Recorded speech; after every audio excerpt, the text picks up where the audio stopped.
You know, Scott Free had come to me with the original book that had been written by Charlotte Gray. It was Gold Diggers, and it was a true story of 5 different people that had gone through the Klondike gold rush in 1897, you know, including Jack London. And I was completely intrigued by kind of the human aspect of that search for gold back then, and kind of that blend of you know, we're on the dawning of the 20th century, and at the same time we have these people going, you know, basically into the wild to find their riches. And it had a lot of hallmarks and a lot of echoes of contemporary booms like the internet boom, et cetera.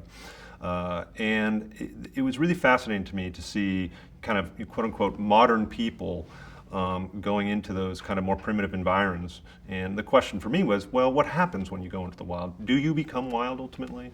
Do you ultimately give into greed? Do you ultimately give into vengeance and that sort of thing? And so those kind of human questions that were really well delineated in Charlotte's book were things that I really, really responded to. And so that was kind of my first reaction to it, and I knew I wanted to do it at that point.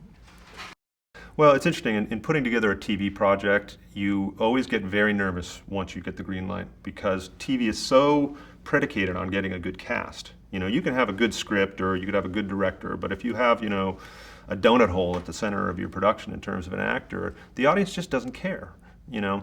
And so it was you know, incumbent upon us to find these actors that really inhabited each of the roles. And it's also one of those things, once you get one person on board that has some cachet, then everyone else wants to be in. And we fortunately, you know, had that on this one. So, I mean, across the board, you know, you're lucky to get guys like Sam Shepard and Tim Roth and, you know, Abby Cornish and Richard. I mean, it's just, it's really, it's a rare thing to get that as a producer and a writer. And so when you do see it, and when you see them performing on film and bringing things to the project that you didn't anticipate yourself, and you realize there's this value additive component to these actors, it's really, you feel very fortunate. And that's not just lip service, because you can often get in situations where no matter what you do, you know, the cast, it's just not there. And in this case, I think we got a cast, and we got a cast in spades, you know. Yeah, it seems like